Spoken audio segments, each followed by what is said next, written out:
Sok mindent el lehet mondani erről a tavaszról 2021-ben, csak azt nem, hogy kiszámítható.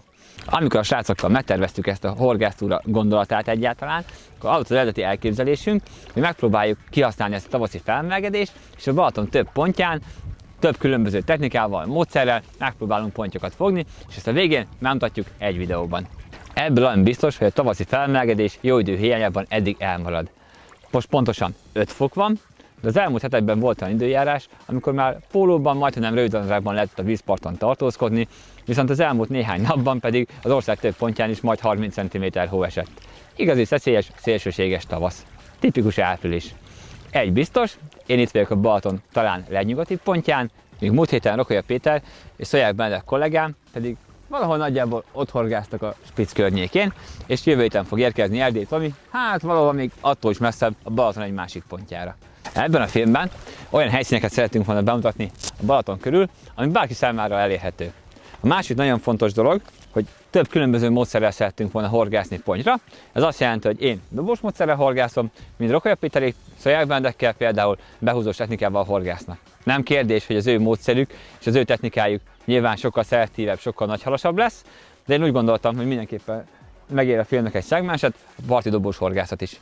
Nem akarok mindent elárulni, de kevcsinálok annyit azért mondhatok, hogy a srácok múlt héten brutális horgásztúrát zártak. Fantasztikus pontyokat fogtak, megfogták a Balaton 2021 első hivatalos regisztrált 20 pluszos pontját. Ezt is láthatjátok majd. Az én pontbölcsöm egyelőre még száraz, de remélem, hogy a szürkületi órákban még ez is megváltozik, és meg tudom nektek mutatni az első dobóspecával fogott halamat.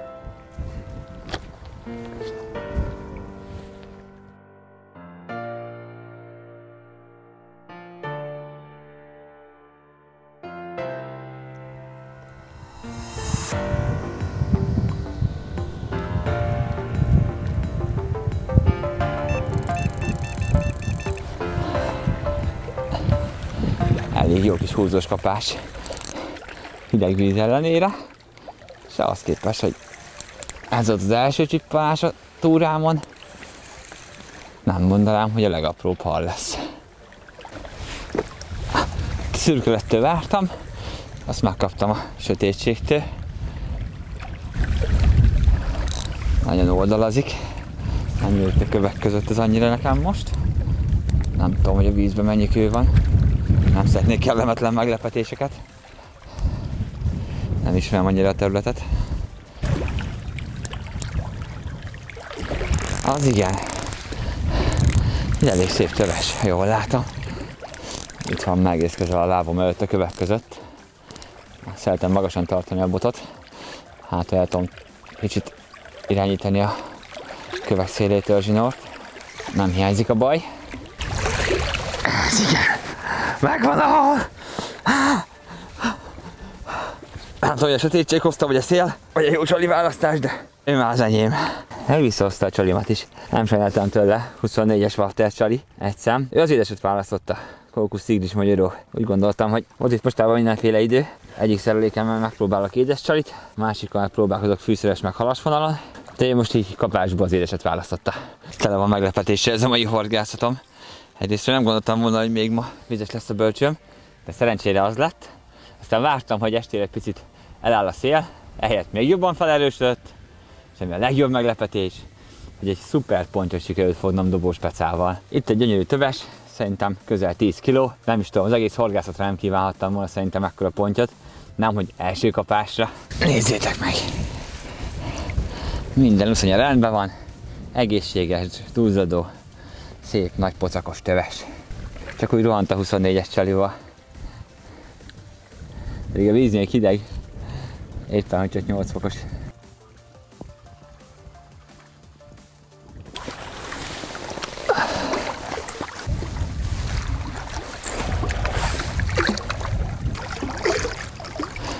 Menj csak! Mai horgászidőből talán egy 20 percen maradt, de hát szuper volt a kezdés. Abszolút nem fog zavarni, ha ebben 20 percben nem lesz kapásom se, hiszen holnap újra folytatom a pecát.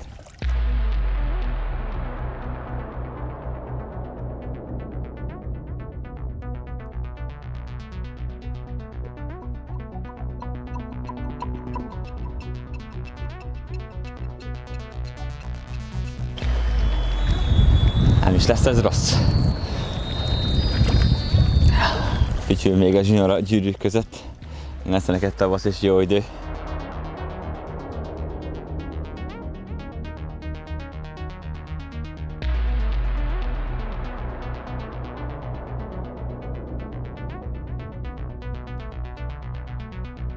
Én úgy gondoltam tegnap az esti hallal, hogy ez a csúcs, ettől nem lesz följebb. Seggel bedobok, és első óvatos finom kapásra, nézzétek meg, egy ilyen pont jön. Nagyon komoly. Súlya veri a 12 kilót.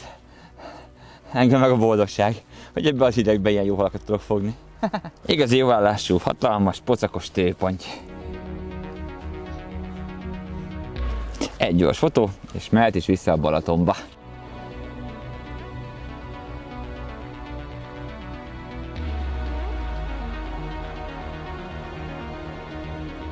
Engedem vissza ezt a szép halat, ott a szabadulás pontja. Na jó reggelt Balaton, küldhetsz még ilyet, szívesen látom. Viszont úgy érzem, hogy ilyen halak vannak, mindenképpen érdemes volna lefrissíteni az etetést. Bal oldalt jól látszódik, hogy fellőtték az elsőfokú viharjelzést. Sajnos már a meteorológiai előrejelzés nem ígér semmi jó időt, így gyanítom, hogy nem sokára jön a másodfok is. Ennél az első foknál viszont én még vízre mehetek, úgyhogy gyorsan megpróbálom megetetni a pályát, aztán nyugodtan pecázhatok, ahogy kijöttem, beszélnék részletesebben is a etetési stratégiámról.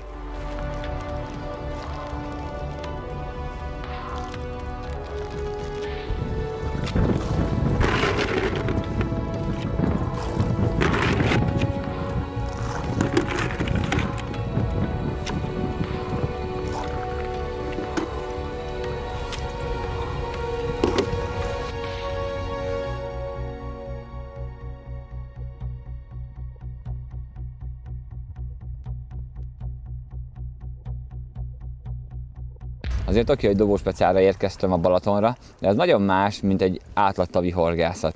Itt sok mindenre oda kell figyelni, ami a legtöbb helyen nem szempont. Kezdve az etetés távolságától, amit kiválasztottam. Nyilván lehetne ezt feszíteni 130-140 méterre, amit még az ember akár meg is tud dobni spombbal normális időjárási körülmények között. De maradjunk a realitások talaján. Én ezt a bolyát most 105 méterre helyeztem el. Hogy ennek mi az oka? Nem olyan bonyolult. A legtöbbször, hogyha etetek, csónakkal megyek be, és onnan szólom be a kaját a bolya környékére. Viszont, hogyha érkezik egy viharjelzés, másodfoknál én sem használhatok csónakot, csak partról tudom megoldani. A Balatonon a másodfokú viharjelzésnél nyilván lehet számítani egy pici szélerősségre is, meg komoly hullámzásra. Ezért a spombot sokkal nehezebb lesz eldobni a kiválasztott távolságra, ezért inkább rátartással, sokkal visszaveszem a meghorgászandó távolságot, amit biztonságosan és folyamatosan, ez a kulcs, hogy folyamatosan meg tudok etetni és horgászni egyaránt. Ha megvan az ideálisan gondolt távolság, akkor jöhet a következő sarkalatos kérdés, hogy mivel is etessek. Ugye pontot szerettem volna fogni minden áron, de nem akár mekkorát. Szerettem volna ebbe a partközeli helyből kihozni a maximumot, és kiválogatni az itt tartózkodó halakból a darabosabb, nagyobb egyedeket. Alapozó etésem elemeit éppen ezért az alapja szerint válogattam össze. A C21-es bolyt választottam 2,5 kg-os kiszerelésben, tigrismagyró ízesítésben. Én szerintem ebben a tavaszi időszakban ez egy jó választás lehet. Ehhez kevertem 3 csomag tigrismagyró mixet, ami tartalmaz főtt kukoricát, normál méretű tigrismagyrót és nagy méretű extra fekete tigrismagyrót. Ezt az egészhez tettem még egy doboz kókusz tigrismagyró ízesítésű 24 mm-es főzött boilit, és az egészet jól átkevertem specialitív kókusz tigrismagyró likviddel.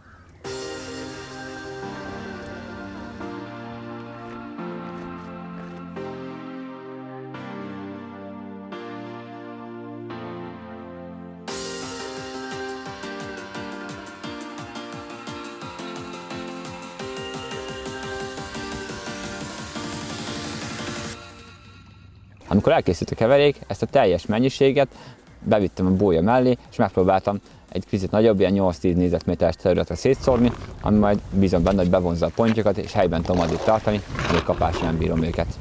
Amit én úgy elgondoltam magamtól, a halak viszonylag gyorsan vissza is igazolták. Hiszen tegnap szürke után megjött az első pontja, amire azt hittem, hogy a túra legnagyobb hal lesz a maga 10 kg-jával. Aztán reggel nem etettem semmit, visszajöttem, bedobáltam, és nagyon rövid időn belül egy 12-es tövest tartottam a kezembe, ami gyönyörű hal volt. Ma reggel hal után újra vízre szálltam, és megetettem a területet, viszont már nem úgy, mint hogy az alapozettést készítettem, hanem próbáltam elválasztani egymástól a nagyobb méretű boilit és a magos etetést. Mindkettőből egy-egy csomaggal vittem magammal, a boilit azt a bólya vonalába szórtam kizárólag, ezt horgászom, ezt próbálom megdobni, és ennek a mögötte lévő területét, ahonnan várom a nagyobb testű ponttyokat. Még az egy csomag magot, az a bolyától jóval visszább, ilyen 6-8 méterre legalább elhagyva, parttal párhuzamosan szórtam, ebben bízván, hogy esetleg lebírom húzni az etetésre érkező apró halakat, kis ponttyokat, keszelyeket. Ez utóbbit azért tartottam fontosnak, mert tegnap azért sikerült mind a kettőből egy-egy példányt megfogni, és azért szeretnék tőlük távolságot tartani.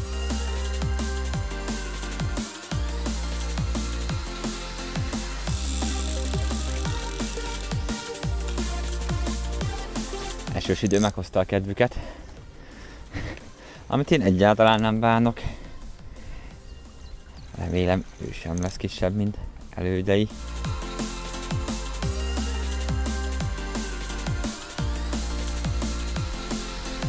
Olyan kézenfekvőnek is egyszerűen hangzik, hogyha Balatonra jövök dobós pecára, akkor hozok egy egyszerű dobós felszerelést magammal, amivel mindent meg tudok oldani. Csak ugye itt a feladat az ettől sokkal összetettebb. Hát, korábban is említettem, nem csak ragyogó napsütésbe kell tudni már dobni ezt a távot, hanem akkor is, amikor kőkemény, nekem pontosan keleti szél fúj. És nagyon megnehezíti a dolgot, főleg, hogy a Balatonon az, hogy termetesebb halakat sikerüljön fogni, ahhoz nagyobb csalit is kell használni. A nagyobb csalnál sokkal nagyobb a légellenállása, ez komoly oldalszélben tovább fokozódik. Én ezért egy eléggé kiélesített dobós felszerelést hoztam magammal, ami nagyon jól bírja ezt az igénybevételt. A Bottomwell horgászok, ez a Carp Academy-nek a legújabb fejlesztés, ez egy Serenity névre hallgató bot. Maximálisan mondhatom, hogy teljes csúcskategória, dobós pecához csak javasolni és ajánlani tudom. Ehhez lett kifejlesztve és kialakítva egyaránt. Hatalmas gyűrűsorral rendelkezik, borzasztóan könnyű, 3,90-es hosszához képest. És mindemellett úgy dobja a nagy olmot, hogy gyakorlatilag nem is érzem a kezemben. Én most itt 140 g-os súlyjal horgászom, amit nagyon ritkán használok, de az előbb felsorolt okok miatt ezt éreztem most jó választásnak, és egyáltalán nem érzem sem a botnak, sem magamnak dobás közben nehéznek. Az orsónál 2 fontos dolog valamit kiemelnék, legyen jó nagy dobátmérője, hogy minél könnyebben lehessen vele nagyot dobni, és amit én fontosnak tartok, az, hogy egy tekerésre hány centiméter zsinort húz be. Ez nagy segítség, hogyha ez legalább 110 cm. Az én esetemben itt az Endlessnél ez 115 cm. Ez több mint kielégítő már. A bot gyönyörűen dolgozik, jól csillapít. Halvesztésem még a túra folyamán nem volt ez miatt, hogy túl merev lenne a bot. És ha jól látom, most se lesz, mert ideért a újabb darabosabb pontyom. Meg is szákolom.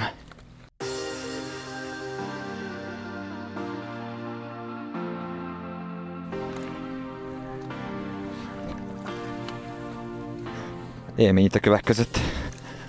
Kamillázni emelítővel, meg egy feszülő horgászbottal a kézbe.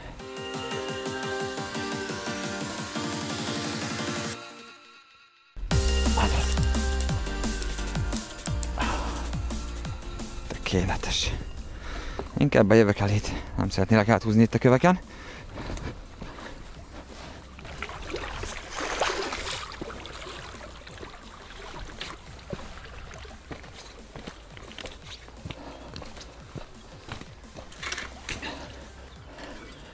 Ez a bot még a nálat is jól bírja. Ha lett volna rajta rigó, biztos leverem onnan.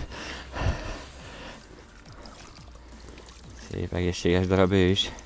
Pocakos. Érdekes, milyen szép halkat tartogat ez a keszthelyéből.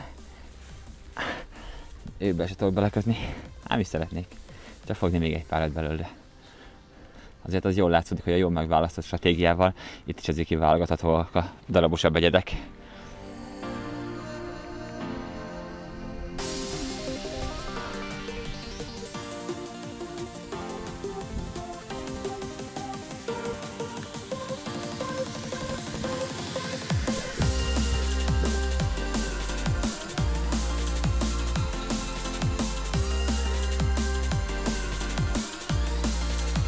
Előbb már esett néhány szó a botról és az orsóról, most nézzük a szerelés további részét.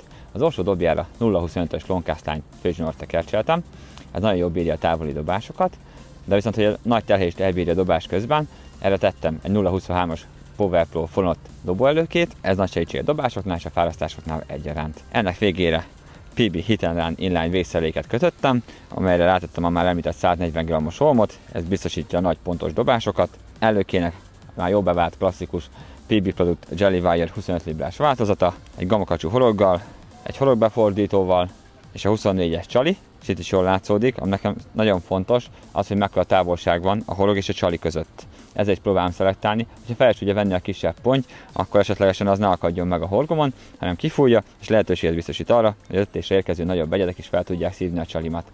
És azt már meg is szeretném fogni. Ez az apró gumiütköző nem tévedés a hajszellőként, szándékosan hagytam rajta, így ha menet közben szeretnék változtatni, csali kombinációt készíteni, akár egy fél pop-up-pal kiegészíteni a csalimat, akkor egy könnyed mozdulattal alulról össze tudom feszíteni a két csalit, nem szükséges az előkecsere. Ezt nagyon imádom ebbe a boltba. Pontosabban ezt is. Nem kell nézegetni, rajta a 140-es ólom, nem kell sajnálni, ami a csövön kifér.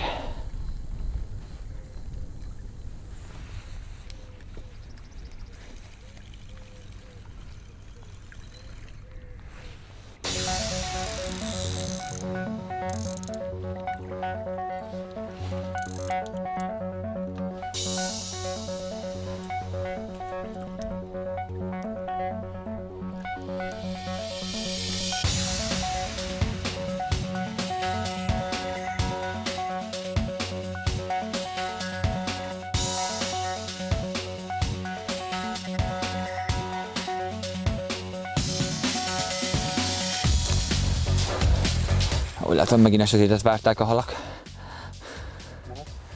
Ahogy besütött, egyből kapás. Nem nagyon vannak hangulatukban, hogy nappal táplálkozzanak. Vagy kor reggel van kapás, vagy késő este. De most már ráadásul még egy közeső is hozzá. Még jobb. Jó, elment jobbra. Annyira nem jó hír. Nem attól félek, hogy keresztbe úszik a szomszédnak, mert nagyjából jól néztem, szerintem egy olyan 500 méteren belül biztos nincsen senki mellettem jobbra per pillanat. Nappali órákban még voltak hétvégi horgászok,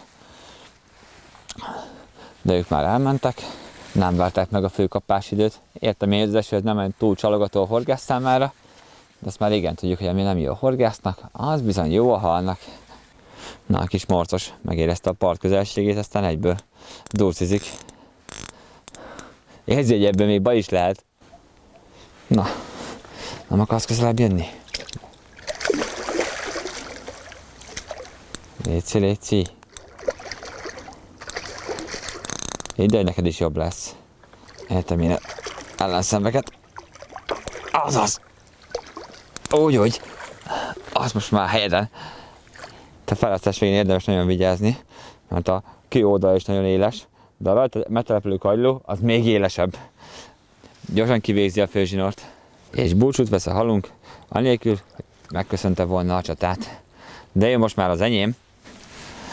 Megmondom őszintén, a túra elején féltem tőle, hogy milyen lesz ez a dobós peca, mi lesz, ha meglepnek a klasszikus telepített 1,5-2 kilós pontyak. De azt kell, hogy mondjam, hogy ezeket nagyon gyorsan eddig elkerülni. Remélem ez a túra folyamán így is marad. És ilyen szép, egészséges, gyönyörű téppontyok fognak engem csak megtalálni.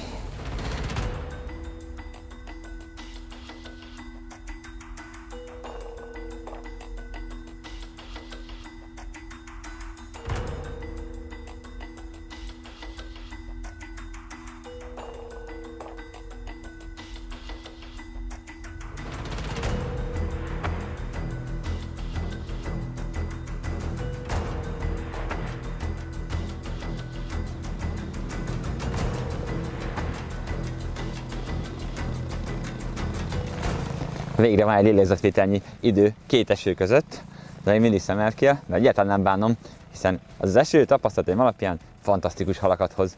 Van egy jó megérzésem, úgy látom, hogy szerintem megfogtam életem legnagyobb balatoni pontját, ezért most megkérem a szomszédomat, hogy segítsen nekem mérlegelni, hitelesíteni ezt a fogást is. Ebben a cuda időben nem sokan tartanak ki, de szerencsére mindig akad egy segítő horgász, aki segít nekem hitelesíteni ezt a szép fogást. Megérjük is meg. 12,80.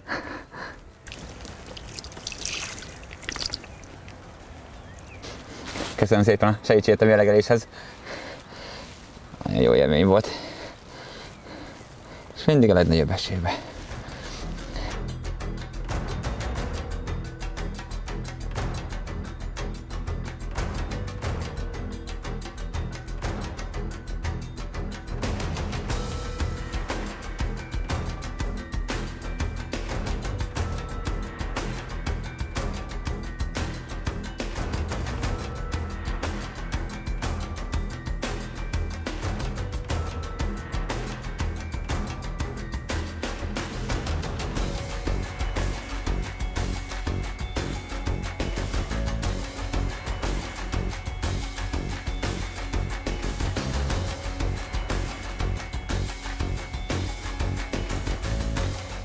Nagyon kellemes meglepetés, hogy egy ilyen partközeli balatoni dobóspecán nem számít kiemelkedő halnak egy 5-ös ponty.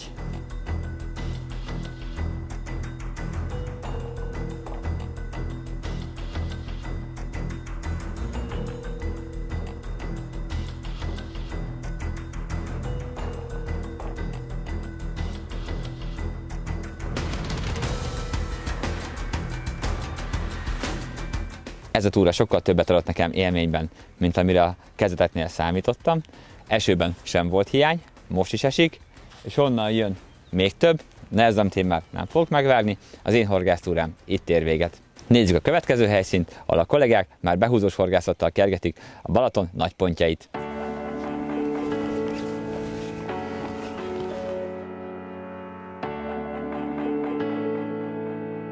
Üdvözöllek benneteket hazánk legnagyobb vizének a partjáról, nevezetesen most Balatongyörökön horgászunk, és horgászatunk utolsó estéhez közeledünk, így úgy gondoltuk Petivel összegezzük az elmúlt hét tapasztalatait. Györökön belül egy Bojli Balaton oldalon is foglalható stégen horgászunk, ez nevezetesen a Györöki 1-es stég. Itt találtuk meg a számításainkat, nagyon kényelmes kiépített horgászhelyet kaptunk, és nagyon jó vízterület is van előttünk, nagy részt tudunk horgászni, és rengeteg szép hal is lakja ezt a részt. Ezt majd látni fogjátok a felvételeken, hogy milyen szép halakat sikerült fognunk.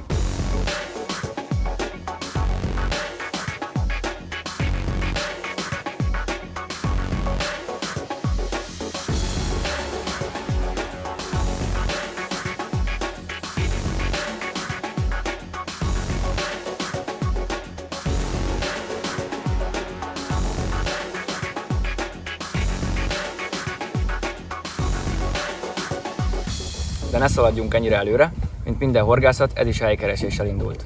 Nem volt nehéz dolgunk, hiszen előttünk rengeteg jó hely található, kagylópadok, iszapok, keményebb márgás részek váltották egymást, így már 185 méteren is találtunk nagyon ígéretes részt, amit erőltettünk is a peca folyamán, majd később számításba jöttek egészen messzi távok, 350 méterig bezárólag.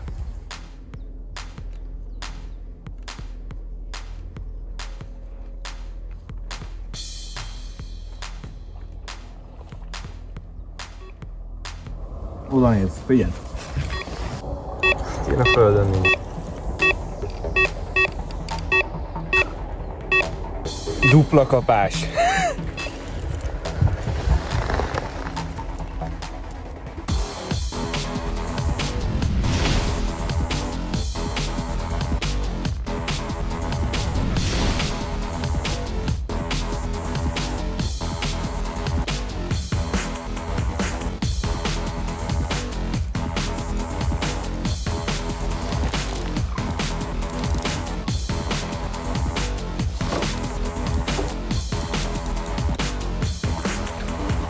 És ő is megvan.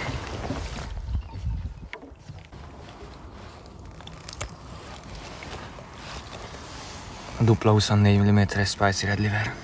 Íme a reggeli dupla kapás első résztvevője. A másikat visszaengedtük, kicsivel 10 kg alatt volt az egyszerűség kedvéért. Nagyon szép világos színű, tipikus balatoni pikkelyes. 11 kilós forma lehet.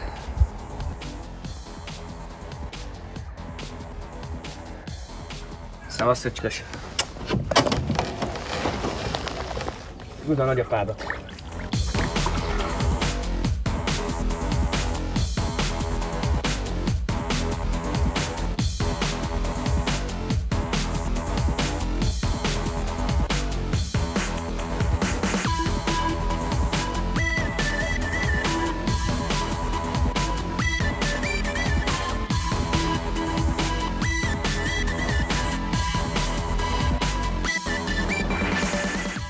Egy gömbölyű balatoni bőrponty kicsivel 12 kg felett. Nagyon örülök neki, mert egy célom volt a Balatonból egy igazi klasszikus tükrös megfogása. Hát íme. Gyönyörű reggelünk van, nem csak a nap felkeltére gondolok, hanem hogy már a 4. botunk is elsült. Hát mi lesz itt? Szerintem egy jó hal.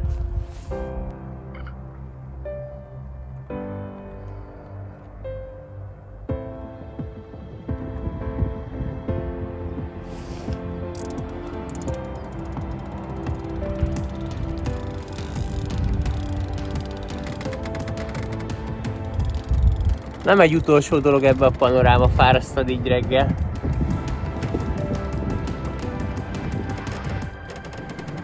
Pompás reggelünk 4. hala. Egy masszív, hosszú testű pikkelyeses lett. Jó fárasztás volt, szépen dolgozott, de a kezembe kötött ki. Hamarosan úszhatsz, te gyönyörűség. Küld a brattyó, bár te is jó kis program voltál így reggel. Figyelj magadra. Petivel a közös bójánkat, amit 180 méteren helyeztünk el, Big Fish bólival letettük.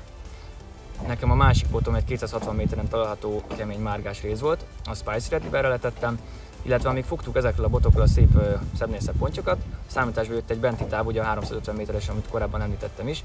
Ezt kitartóan kókusz és tigris magyarós bólival letettem, annak érdekében, hogy hát ha egy darabosabb pontyot sikerül oda becsalogatni, és nagyon jól is sikerült, hiszen a horgászat 3. éjszakáján 2 nagyon szép halat is sikerült fognom, ezek megközelítették a 17 kilót. Nekem kicsit lassabban épült fel a peca, próbálgattam itt az etetéseket, távokat, erőltettem a hallisztmentes vonalat, nevezetesen a kókusz tigris magyarós bojlit, aminek meg is lett az eredménye. Íme a 3-as kapás sorozatom legkisebb hala, közel 16 kg, gyönyörű hal. Nagyon szépen épülnek fel a helyek, alakul az átlagsúly. Pompás. Itt fekszik előttem egy igazi, hamisítatlan balatoni csüngőhasú tükrös. Hát nagyon komoly hal, 16 kg felett van már bőven. Nézzétek, mekkora szája van. Itt a dupla 24 mm-es bojli eltűnik. Fantasztikusan megpróbálom felemelni, nézzétek. Ez nagyon komoly. Mekkora hasa van. Csodálatos.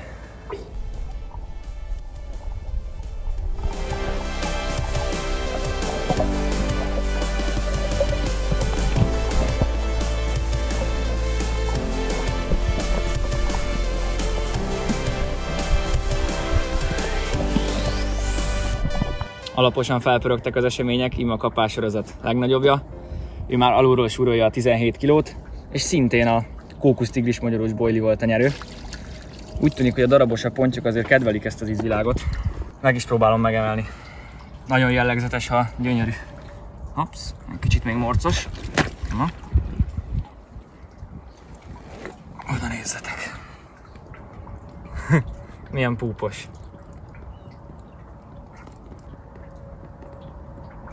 Hatalmas fej, hatalmas úszók, és nagyon nehéz.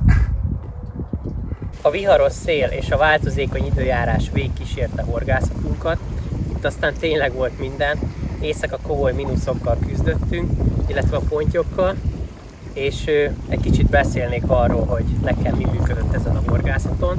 Én úgy döntöttem, hogy leginkább a Black Squidre fektettem ezt a pecát, a fekete tintahalas bojlira. Ez jól működik itt a Balatonon. Egyébként a többi bojlink is nagyon jól teljesített most ezen a pecán, de ez kiemelkedően sok kapást adott.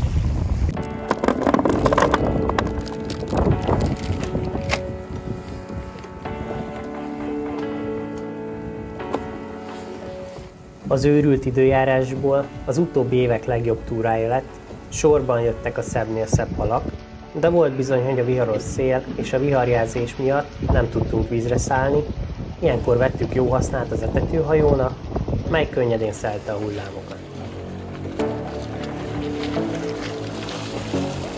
Ha már több halat nem fog, akkor is azt mondom, hogy minden perce megért ennek a horgászatnak, minden erőfeszítés, befektetett energia. Egy közel 17 kilós balatoni pikkelyes pihen itt a kezemben. Nézzétek, milyen fenséges hal. tökéletes.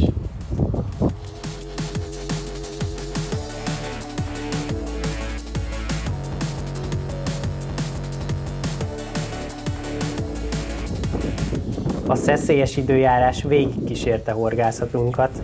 A bónusz az áprilisi havazás volt, de megérte ilyen időben is kitartani, hiszen megfogtam ezen a túrán a legnagyobb halamat, egy 18 kg feletti sebhelyes pikkel személyében.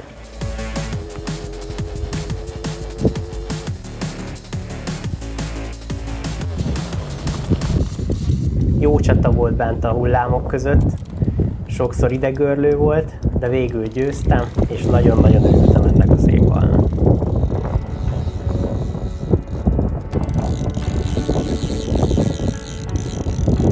Erős!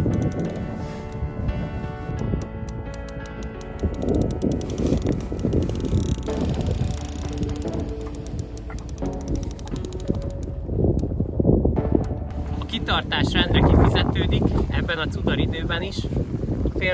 Méteres hullámok vannak mögöttem.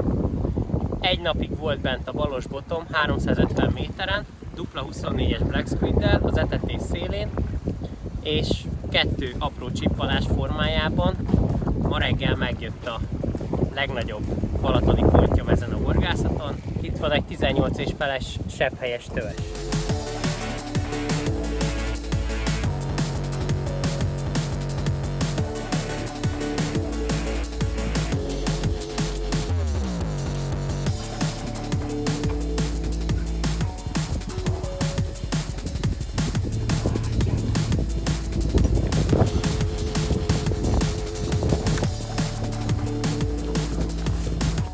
A kókusztigris magyarós bojli, egy hallisztmentes, naturálisabb jellegű golyó.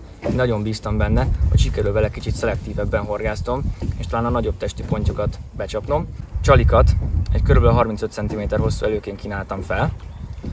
Hosszú hajszálelőke, 2-es körsenk típusú horog, illetve a horogtól 5 cm-re egy sörétólom, ami a jobb akadást szolgálja, illetve egy bevonatos zsinór, ami nevezetesen a korda N-trap. Én a peca folyamán egy elhagyós szereléket alkalmaztam, amihez követ használtam, és ez nagyon jól működött egyébként, hiszen minden hal gyönyörűen elhagyta a követ, az akadás nagyon jó volt minden alkalommal, és így könnyebb volt partról fárasztani a halakat, amikor a viharjelzés vagy a szél miatt nem tudtunk vízre menni.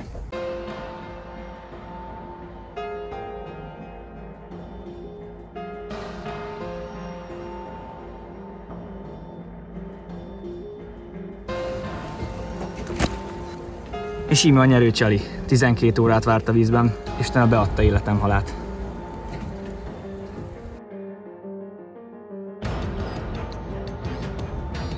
Az imáim meghallgatásra találtak a Balaton megajándékozott életem egyik legszebb pontjával. Súlya több mint 21 kg. Fantasztikus hal, nagyon örülök neki. Tényleg egy hét kemény munkája fizetődött most ki, nagyon örülök ennek. És arra a botra érkezett, amit reggel 6-kor frissítettem, dupla 24 méteres kókuszos tigris magyarós bojli, több mint 12 órát várt a vízben, és beadta a biget. Megérte. Remeg mindenem. Nagy álmom volt a Balatonból egy 20 feletti hal, sok szépet fogtam már, de ez kimagasló mint közül. Na, kicsit még morcos, pedig nagy küzdelmet vívtunk. Jó van, pajtás. Na nézzük, sikerül-e. És íme az óriás. Hatalmas pocakja van. Ops. Na még egyszer.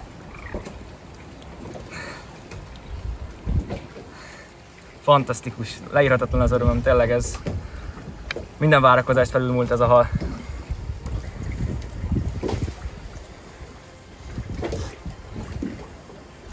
Ugye a Balatonon minden 20 kg feletti halat be kell jelenteni, ezt hitelesíteni fogják. Így ez az óriás most megvárja a reggelt, ott pihen, nézzétek. Szép jó reggelt mindenkinek, megtörtént a hitelesítés, itt van előttem az óriás. Lövünk pár képet, videót, aztán engedem is útjára, de előtte még megmutatom nektek.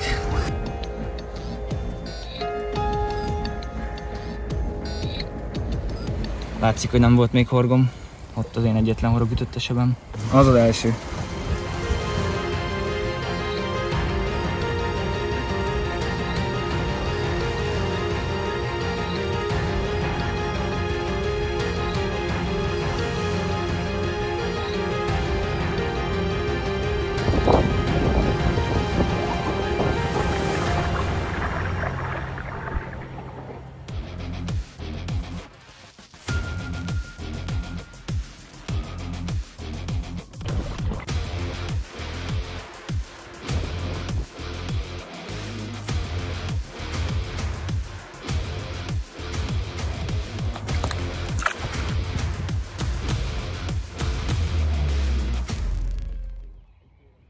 Ádám és Roland barátommal együtt mi a Balaton déli partját választottuk horgászatunk helyszínéül, egész pontosan Balatonmáriafürdőt, a Polgár utcai strandot. Nagyon fontos tudni, hogy ez a helyszín bárki számára foglalható a boldibalaton.hu weboldalon keresztül. A hely sajátossága, hogy egy nádnyílásban helyezkedik el, ezért van rajtunk mellescsizma, hisz használata nélkülözhetetlen. Hogy mi történt idáig?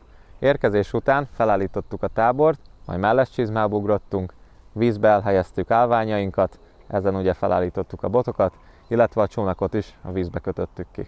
Most szeretném szemléltetni taktikánkat, ehhez kis játszóterünk homokozóját venném igénybe.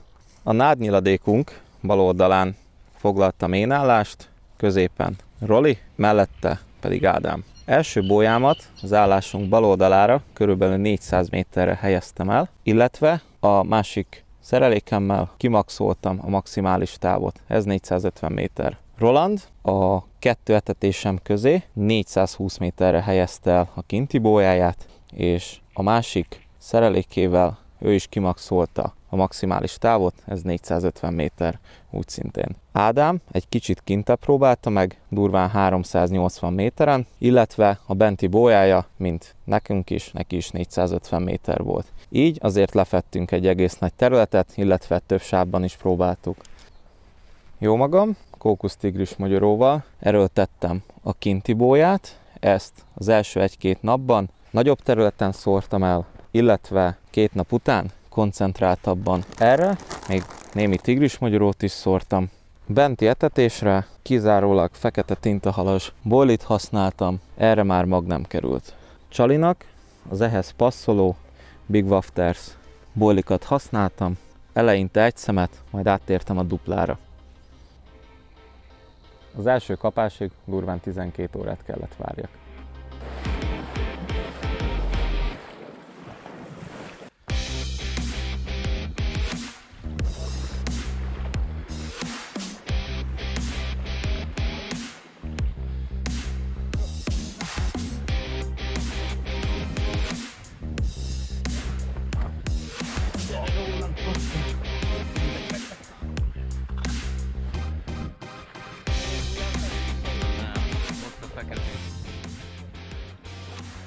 Elég ez így, ugye? Ja, balra. Mi balra? Balra, ja. Menjék túl rajta, jó? Úgy jó? Jó, igen.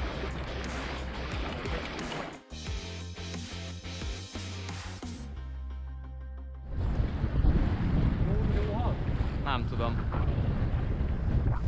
De ami ekkora kört leír, megszákoljuk. Várja. Csak állítsd le a motort, most ne is csinálj semmit.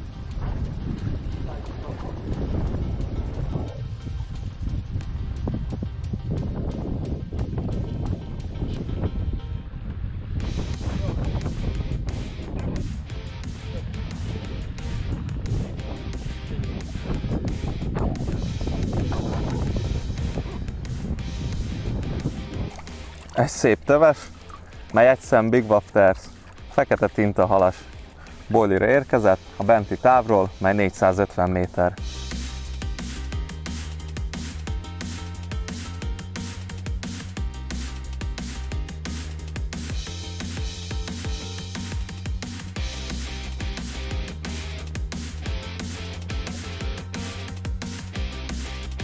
Természetesen ennek a halnak a megfogását alapos helykeresés, bójázás és etetés előzte meg. Beértünk durván 400 méterre, ez a kinti távolság, amit én szeretnék horgászni. Ezt megnézem, milyen a zalja, mi a mélység. Aha, 4 feles tapogató rútból durván egy ilyen 60-70 centi van ki, és az iszap, aha, ez egész nagy. Most nézzük, milyen az a hely. Aha. Ez szimpatikusnak tűnik ez a rész. Az előbb már tapogattam meg ezen a részen egy kicsit. Hallott hogy az iszapban vannak kagylótörmelékek, úgyhogy ezt mindenféleképp meg fogom horgászni, meg fogom jelölni, és majd még egy bentebbi távolságon keressek a másik bójámnak helyet.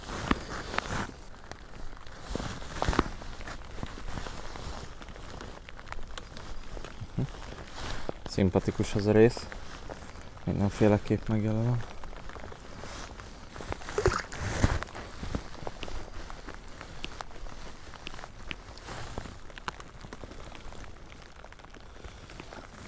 Aha, erre még majd kell tegyünk tagot, az így nagyon kevés lesz. Mindjárt kimegyek majd még a partra és hozok be egy tagot rá.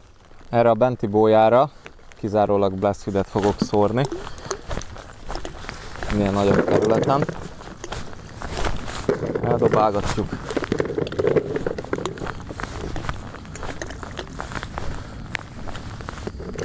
Kezdésnek durván egy ilyen 2,5 kilót fogok berakni.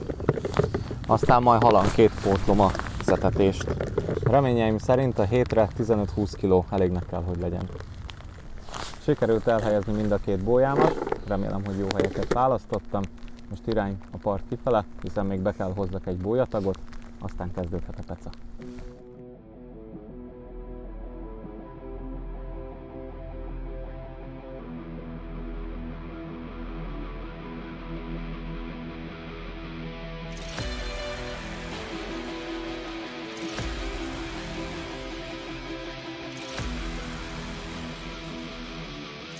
Nem olyan rég volt egy csippanásom, de nem tulajdonítottam neki szerepet. Mivel jön az este, azért úgy gondoltam, lefrissítem csalimat. Hát egy meglepetés volt a végén.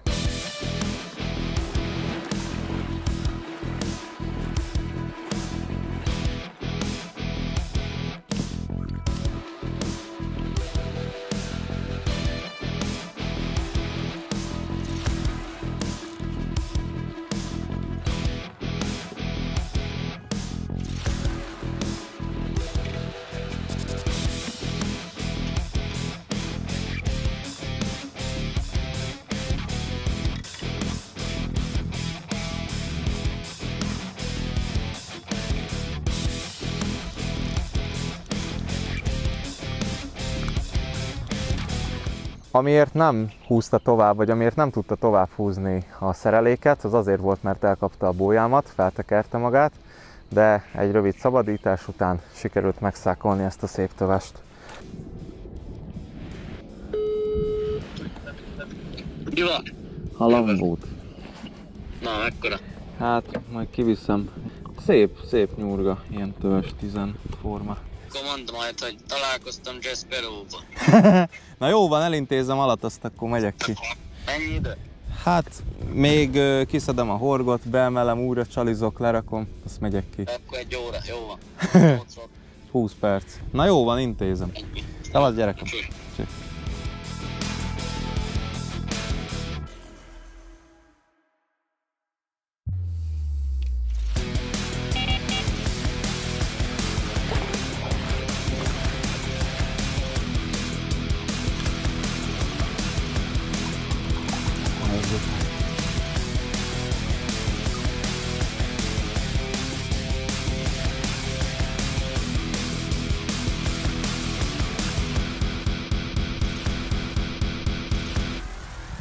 Most beszéljünk egy kicsit arról, hogy a nagy távolságú, behúzós horgászatnál mire érdemes odafigyelni. Most itt a nagy távolság alatt így legalább a 400 métert és elfölötti távolságokat értem. Ugye múlt héten Petiék az északi parton 350 méterig tudtak húzni a szabályok értelmében, míg mi itt a déli parton 450 méterig tudunk húzni. Itt azért egy kicsit más szisztéma szerint kell horgászni, mint az átlagos 150-200 méteres horgászatok során. Az első és legfontosabb talán ugye a tájékozódás, illetve az, hogy honnan tudjuk, hogy most mi az a 450 méter, mert így ezt találomra szemmel már abszolút nem lehet bemérni. Mi ehhez egy Fishing Points nevű alkalmazást használunk. Azok, hogy a leszúromra egy bolyafejet erősítettem, az azért van, hogy amikor éjszaka kell behúzzak, akkor kitaláljak utána. Ez egy erős fehér fénnyel jelzi számomra, hogy merre is van a táborunk, merre is van a part. Egy következő nagyon fontos dolog még, amire oda kell figyelni, az az, hogy a behúzás során, amikor jöttök visszafele, próbáljatok meg nyílegyenesen kijönni, hisz ekkora távolságnál, hogyha hasat húztok a damilnak, azért itt már nagyon nagy a nyúlás, így a kapások érzékelése sem lehet a legjobb. Itt 2-3 csipp is akár már kapást, illetve halat jelenthet.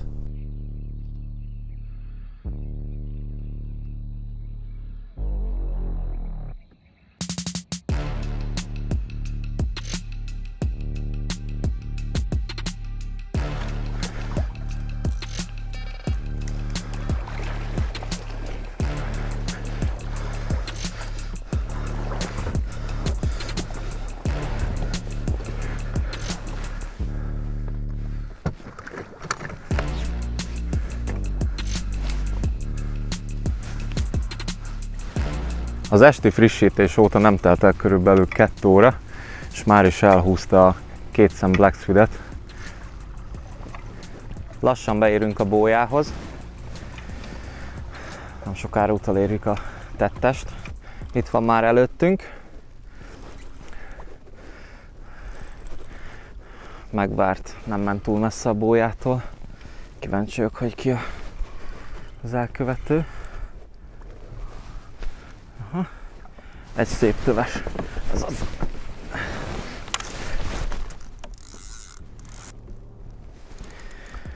Próbál a csónak alá törni. Itt is van már. Ez az. Gyerünk, gyerünk. Ah, beleugrott. Ez az. Meg vagy. Nézzétek ezt a szájat. Itt van a frissen berakott Black Squid. Vissza is értünk a bójához. Mivel a csali sértetlen maradt, azért ezt vissza is helyezem.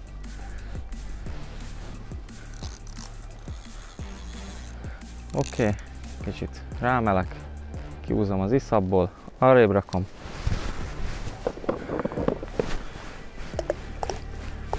Pár szem golyó. Kicsit koncentráltan, nem túl nagy sugarú körbe. Ennyi bőven elég, hisz nem olyan rég voltunk bent etetni. Ilyenkor célszerű így jönni, hogy kapásnál már a lerakást is megoldjátok, hisz ekkora távon azért nem áll spórolni az aksival. Az előző fárasztásnak az eredményeit csücsül előttem, megmutatom nektek. Nézzétek, milyen mérges, hogy mereszti az úszóját.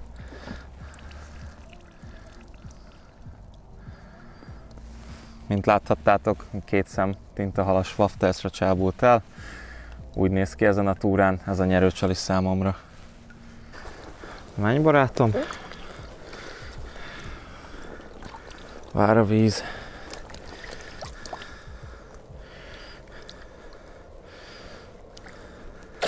Ciao. Az ok, hogy egy 90 g-os ólom helyezkedik el a swingereimen, az nem más, mint hogy ezáltal is folyamatosan feszíti a zsinóromat, így segíti számomra a kapások érzékelését. Következő nagyon hasznos kis kiegészítő, ez a bohóc, hisz a sötét órákban ennek a segítségével láthatjuk, hogy merre is áll a zsinórunk, illetve a tetején található egy fehér fényvisszaverő csík. Ez is irányt mutat abba, hogy merre is áll a damilunk.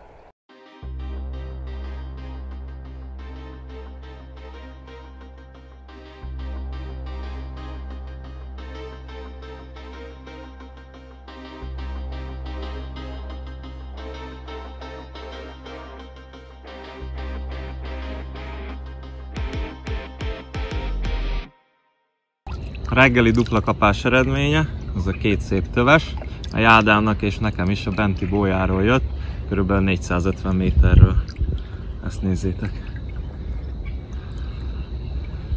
Hajnal óta kint vannak a botjaink, hisz másodfokú viharjelzés van érvényben. Várjuk, hogy elmúljon, hogy visszabírjuk húzni a botjainkat. Egyenlőre várunk.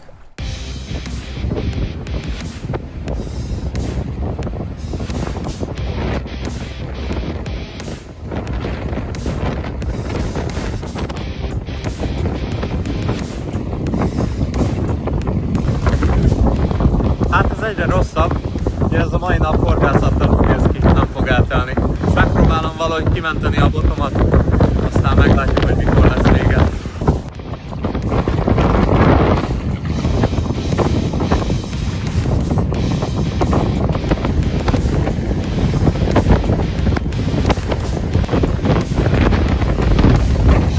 Kapaszkodunk!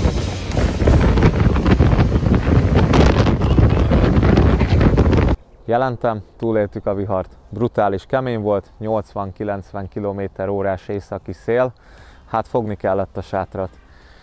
Hajnali 1-2 óra fele állt el a szél, ekkor bírtunk újra vízre menni. A vihar után bent a vízen szembesültem vele, hogy az erőteljes hullámzás teljesen eltolta bójáimat. A különböző sávban és távolságban lévő bóják szinte egymás mellé kerültek.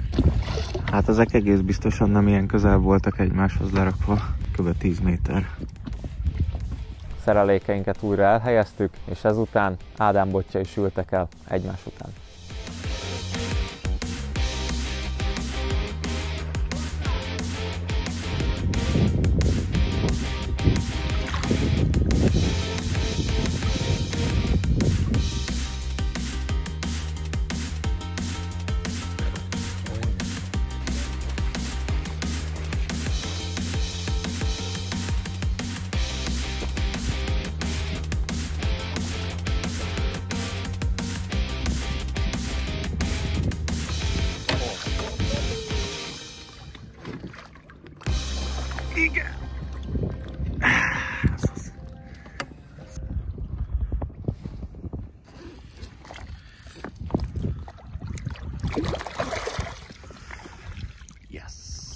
Mint látjátok, elerett az eső, így most egy időre a sátor fogságába szorultunk, ezáltal szeretném most megragadni az alkalmat és beszélni egy kicsit az általunk használt előkékről, illetve végszerelékekről.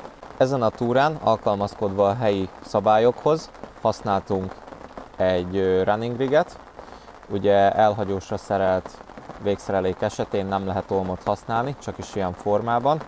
Mivel nálam nem volt kimondottan ilyen kapocs, ezért ezt úgy oldottam meg, hogy a sima ólomkapocsnak a kis szárát, amiben ugye beszoktátok akasztani az olmot, ezt én levágtam, és csak így ráfűztem a leadcore-ra az olmot, és ugyanúgy megütköztettem ezzel a kis gumikúppal. Kapás esetén ez simán le tud csúszni, akár így kapcsostól, vagy akár lelökve ezt a kis gumikúpot, és szabadon futó. Ez teljesen megfelel a helyi szabályoknak. Egy másik egyszerű végszerelék, ez a köves megoldás. Ehhez semmi extra nincs szükség.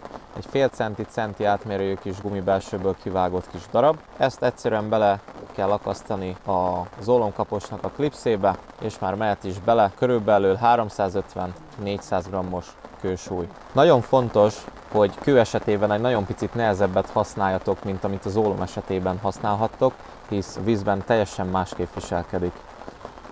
Olmok esetében én durván 250 g-osat használtam, ezzel a 400-450 méteres távra tökéletes volt. Nagy megelégedéssel használtuk ezt a sima, egyszerű, hagyományos előkét, úgy gondolom ezt már nem kell bemutassam. Ezen vagy egyszem, vagy duplán kókusztigris mogyoró, illetve fekete tintahalas wafters kínáltunk fel. Ez a következőkből állt. A horog minden esetben gamakacsú Humbeck horog, 2-es méretben, én ezt már egy ideje nagy megelégedéssel használom, nekem nagyon bevált, a halvesztésem abszolút minimálisra csökkent. Ezt követi egy apróska kis szilikon, illetve egy Korda Kickers. Előtét zsinórnak egy sima PB Jelly Wire-t használok, semmi problémám nem adódott itt vele a Balatonon. A kezemben látható egy különleges előke, mely Bolox Rig névre hallgat. Szeretném most megmutatni, hogy ez hogyan is készül el. Ezt az előkét nagy pontyok reményében állítottam össze, viszont ez nem annyira bonyolult, mint amilyennek tűnik, és meg is mutatom. Tehát elsőként egy ilyen submerge, ólommentes kis leadert kell megfűzni, ugyanolyan módon, mint ahogy a sima leadcore fűzitek. A végén csak egy nagyon kicsi kis kurkot kell hagyjunk, és innen indul az egész előke. Első lépésként a horog szemén át kell fűzni ezt a leadert. Ez egy kicsit macerás, de megvan. Ezt teljesen lehúzzuk ide a hurokhoz. Ekkor kell ezt a kis forgókapcsot felerősítenünk. Így. Ezután nincs más teendő, mint a horgot ezen a kis kurkon átfűzni. Ha ez kész, mint látjátok, ez itt szabadon mozog. Következő lépésben ezt a kickert fogom felrakni. ezt rátuszkolom a horogra. A vastag zsinór miatt ez egy kicsit nehezebb, de kis erőlködés után ez megvan. És lényegében készen is vagyunk. Itt nem kell semmilyen kötést alkalmazni. Ha a hal megakad, ez a kis karikás forgó fogja megütköztetni számunkra a horgot. De látjátok, itt sem nagyon akar elmozdulni, úgyhogy nem kell aggódni azon, hogy ez lecsúszik, vagy elhagyjuk, vagy bármi probléma adódna vele. Hogy hogyan kerül erre az előkére fel a csali, ezt fogom most megmutatni. Fűzőtünkre felfűzzük az egyszem wafterst, ezt egy vastag, spröd daméra felerősítjük, ez minimum 60-asnak kell, hogy legyen. Ezt a végét átfűzzük a forgón karikáján, ha ez megvan, mehet fel a következő csali, és ezt csak összenyomjuk, felesleget levágjuk, öngyújtó segítségével ezt elmelegítem, elnyomom mindkét részén, és ez így fog kinézni. Mivel keresztbe helyezkedik el a csali, így nagyon bízok a szelektív hatásában, hisz remélem, hogy így nem fog beleférni a kisebb halak szájába.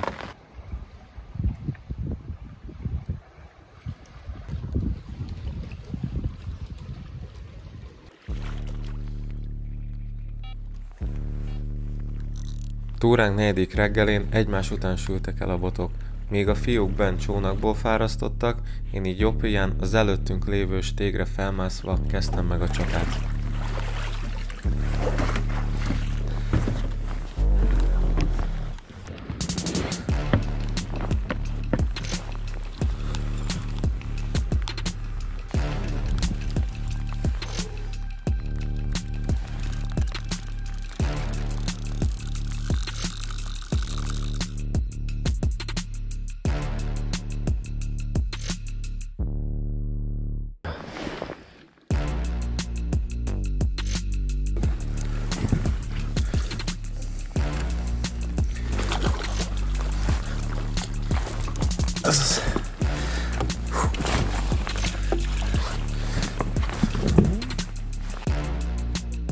Ez az, fiúk! Jó van! A túra elején volt egy nagy vágyam, nagyon szerettem volna a fiúkkal egy 3-as képet, hát ez a túra 4. reggelére össze is jött. Nagyon boldog vagyok, nagyon örülök neki, hogy egy ilyen szép képpel gazdagodik a fotóalbumunk, és természetesen az élmény az örök. Hát aki ellátogat ide a Balatonra, azt ilyen élményekkel tudja megajándékozni, ez a gyönyörű víz. Hadd ússzanak, engedjük el őket. Köszönjük az élményt!